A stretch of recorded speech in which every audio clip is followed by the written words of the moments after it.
I don't know about you, but I'm living on top of the world.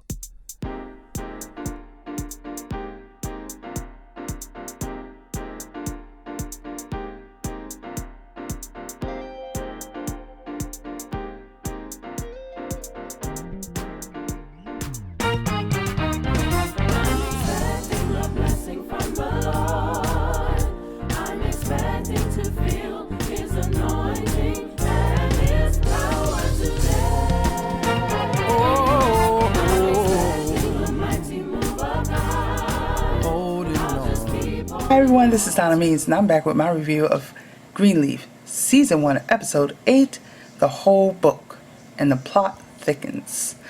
I was on Twitter and I was on the Facebook discussion for Greenleaf while the show was airing, and it was fascinating to see how people were responding and reacting to the episode and Greenleaf as a whole. Most people rated this particular episode very high because of the love scene between Grace and Noah. So let's review the highlights. We have Robert McCready, who travels to Washington in an attempt to get Bishop Greenleaf's personal audit suppressed. Bishop Greenleaf is apparently dealing with some undisclosed illness that only Lady Mae knows about that causes tremors in his hands. Grace finds the silver bullet, but if she uses it, does she not only take down her uncle, but the entire family and the church to boot? The grand jury has made their decision and announces that they're not going to prosecute David Nelson in the death of Kenny Collins. However, he is already tried and convicted in public opinion, and he is sentenced by one Collins family member. You have Grace, who makes her true confession of love that leads to a night of passion, and Jacob and Greg make their pitch for the broadcasting proposal to Bishop Greenleaf, which he rejects.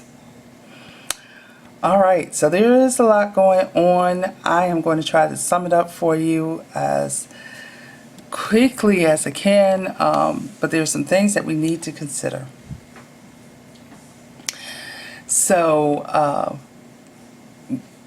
Grace was able to identify her silver bullet, and she does it by having Noah hack Robert's computer and obtain an image of that. She reviews it. She identifies an address for an abortion clinic near the time that Danielle made her police report. So she goes to Danielle and confronts her with the abortion, and Danielle breaks her silence and she confesses that Mac was coming around and basically helping her mother with some legal matters. Once that was resolved, he continued to check on the family. He offers to take her fishing and teach her how to fish, and when they actually go, he rapes her. She vowed to be silent. However, when she discovers that she's pregnant, she files the police report. But when her mother and Mac find out about it, they demand she recants it, and she does recant it. In fear that she would get her mother in trouble, and fearful that she's going to hell, she's been suffering in silence. It comes out through Danielle that Mac has been using Lady Mae's fellowship or scholarship money to pay off Danielle's mother. So that got Grace to thinking that maybe there's somebody else.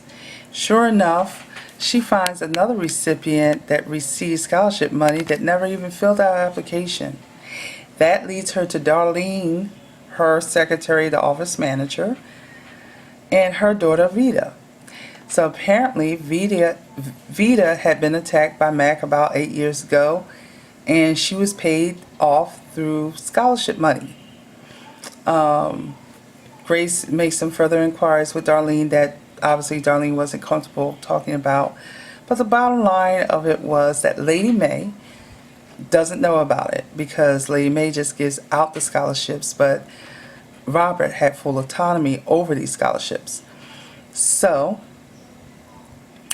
she is unaware, and if Grace uses this information, she can potentially destroy Calvary as a whole for the sake of taking Mac down. She expresses her concerns to Noah, and she also expresses her anger towards her uncle for all that he's done, and most importantly, stealing from her the opportunity to be with him, and the fact that she believed that if none of that ever happened, they would have got married like they planned and still been together happily married. And Noah says, "You don't really know that." And she says, "Yes, I do, because I considered you my home." And she kisses him, and she says, "I should go." He said, "Yes, you should go," but he kisses her back, and it leads to a night of passion. She awakes realizing it's Sunday morning. It's morning, and we slept the night away. Okay, anyway, it's Sunday morning, so instead of singing As We Lay, she needs to be singing some gospel music, I guess. Anyway, she does the walk of shame from Noah's quarters to the mansion, thinking she's going to tiptoe in, shower, get dressed, and go to church without anybody knowing. But unfortunately, her mother's sitting up waiting for her. And she confronts her about this whole thing with Jacob, how her being present is interfering with Jacob taking his natural place in ministry. And they argue. Grace says, "Hey, he wanted to go in the minor leagues. You intervened and ensured that he got this pastoral position." Lady May retort says, "Only because you left, and now he needs to be placed back in position." And Grace says it's not a job, it's a vocation which you're called to. Of course, that leads Lady May to say, "Well, speaking of which, you staying out all hours of the night, where have you been? Because you look like you've been rolled hard and put away wet." Best line of the episode. Out of everything that was discussed and said, that was absolutely positively the best line in this episode. Grace says, and Lady May goes on to say, "I would be mad, but I'm too busy being sorry for you, because it must be lonely." And, that kind of makes Grace feel full of regret. Basically, they make it on the way to the church, and they're in the church parking lot. Grace is standing beside Sophia, and she sees Noah and Isabel holding hands, walking towards the church, when all of a sudden she hears her name called, and she turns around, and it's David Nelson. And what happened was that when the original announcement came down, indicating that they weren't formally charging, she checked in with David to see how he was doing. And he's like, "I'm glad I'm not being charged, but I need to get out of here because, based on public opinion, I'm being, convicted and, I'm being tried and convicted, and, I just need to go somewhere where nobody knows my name." Excuse me. And so she tries to convince them to stay and be a part of the healing process for Memphis residents and try to bridge that gap between the police department and the citizens. But he says, "Look, I'll send you a postcard wherever I land." But he decides to stay based upon her recommendation, and he's greeting her, and all of a sudden she's pushed aside, and Marlon Collins comes and shoots David in the parking lot. Noah comes and, restrains Marlon so he doesn't do any further shooting or any further damage or get away. And Grace is trying to stop the bleeding and calling for bystanders to help, to call the police. And most of them have their cell phones up just taking pictures of videos. And that was so sad. So we don't know at this time whether or not David is dead. We just know that he is shot. How critical it is, we don't know. We just know that he's down there dead, and her hands are bloody trying to stop him from bleeding. So that's how the episode ends. We back up a little bit. Just before the announcement is made on the news, Charity and Kevin are engaging in conversation. She's remarking about how many text messages that she's receiving from different parishioners about, Carlton and his husband, Fred, engaging in PDA.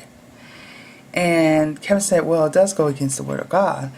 And she says, 2 Corinthians 13, which is the love chapter. She says, read the whole book, which is where our title comes in. Anyway, they walk into an area where the rest of the Greenleaf family is standing around TV waiting to hear the announcement. And they announce that, they were not going to formally charge. When they changed the channel to local news, there is Pastor Skanks talking against Calvary, indicating it was their involvement and backing of David Nelson that kept him from being charged in the shooting of Kenny Collins. So Bishop Greenleaf thinks it's a good idea to go visit Pastor Skanks, and they exchange a passage match off, and with the promise for Skanks to take Bishop Greenleaf and Calvary down.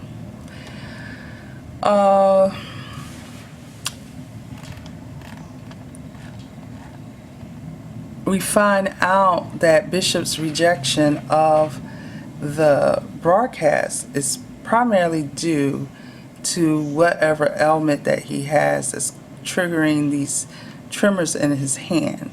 So, Lady May is urging him to tell the family of the illness because, Jacob is hurt that his offer was rejected, and it's not being rejected because Bishop doesn't really want to do TV. It's being rejected because Bishop feels he can't do TV due to whatever his illness may be. Plus, Greg, who was doing this sell pitch, did a horrible job, and he's talking about that righteous rhetoric that you are spewing off right there will definitely bring in the dough. And it's, you get that he basically takes Bishop Greenleaf's calling to ministry as a joke, as just something that is like a money cow, and it winds up causing Bishop to kick him out the office. So Jacob was infuriated that Bishop had no intentions on going on TV, but he doesn't know why. So much to consider in this episode. Do we think that Grace and Noah are going to truly rekindle their relationship, and is Noah going to say, all right, Isabel, we're not getting married, I'm still in love with Grace, and just roll? Will Isabel go to Denver with or without Noah? Or if he does proceed to stay with Isabel, do you think he's going to try to convince her to stay in Denver so he can be with Grace? So much to consider. Was this a goodbye? Was this an acknowledgement of the love that they once shared and had lost, realizing that life has moved on, he's about to get married, and was their love making just a way of saying goodbye to what they once had, acknowledging that that's over and life has moved on. And, you know, what do you think? Tell me what you think. Put it down below. A lot of people are complaining that Grace wasn't acting pastorly, but you have to understand she's there under false pretenses to take her uncle down. She is no longer that prominent preacher that everybody speaks of, even though the talent and the gifting is still there. She's not acting in that capacity because in her mind, she's only there to bring down her uncle. So I wouldn't judge her too harshly. And even if she, say for example, she was truly walking in her calling, she's still human. Our spiritual leaders are vulnerable to give into temptation as well. Just because they're spiritual leaders doesn't make them any less human. So you have to pray about these things, people. I mean, you should be actively praying for your spiritual leaders. You don't know what they're dealing with and, you know, what temptations may come their way. I mean, just like we do, we have temptations, whether it comes in food or other forms, and where we know we should pass it up, but we give in to temptation. So, you know, Pastor Greenleaf needs prayer. Get in your prayer closets and pray for Pastor that she really comes around. I mean, but really, it's a drama series. Don't be so upset. So we don't know whether or not David Nelson's dead. So that's a concern. Now, next week I saw the promotions. Oh my goodness, this really looks like it's going to be interesting. It's called The Broken Road, and that's when Mac returns, and I believe that Grace shares the silver bullet with the family, and so we get to see the response of that. We get to see Mac, you know, denies everything, and we'll have to see the fallout of this. So I don't know what moving forward it's going to take. My questions to you: do you think that Noah, we already had the love triangle, but do you think that with this passionate night that they shared, they're saying their goodbyes, acknowledging that their lives have moved on, he's going to marry Isabel and move forward, and she's just going to go on with her life? Do you think that they're going to, that Noah's going to make a decision and choose to be with Grace or try to be with Grace, and basically break off his engagement with Isabel? What do you think is going to come of this whole silver bullet? As a family, do you think they're going to embrace the evidence that is needed, or that Grace can supply, and realize that she's been right all along? Will Lady May actually say, okay, I give and you're right? Will that actually happen? Do you actually think that's going to happen, people? Tell me what you think. Put it in the comments below. I will respond. Tell me any of your theories. This episode, like I said, it got high ratings, I think, because of the love scene. I didn't think that I would have rated it that high. Me personally, between a 5 and a 7. I mean, the love scene was great and everything, but I think it was just hard because of the more that you find out about Mac. And it's kind of good that he wasn't in this episode, because after seeing him last week, I think we had enough. I mean, I love Greg Allen Williams, don't get me wrong. He's a great actor, but he is so hauntingly good in this. It's like, oh my God. You know, I tweet with him a lot, and you know, I was asking him, it's like, how do you do this? How do you dive so deep and dark? And he finds it as a personal challenge because he hasn't had many roles like this. Most of the roles he plays, he's been the good guy. Like, I remember him from the district, and he played opposite of Lynn Thigpen as her romantic interest, and he was so sweet and loving in that. And so for me to see him in this role is so crazy. But it stretches him as an artist, and so he really likes the part. So people don't go attacking him. You see him out in the street. We know that people get crazy with some of these roles, and because he's so good, at portraying this monster, it's like, wow. But yeah, it's a great. So far, I'm just so stoked on what's going to happen next week, and if the family accepts what Grace is offering. But I'm glad that they finally got to some of the background. I'm hoping that the next episode will bring out what happened 20 years ago. Now that we're saying, okay, this is the evidence that we have now, and if we've identified these two, we have additional ones that we have to look for, and what are the reactions going to be, and how is the family going to process this, and what does this mean for Calvary? What does it mean for, how is the family going to deal with it when they for so long resented Grace for bringing this out?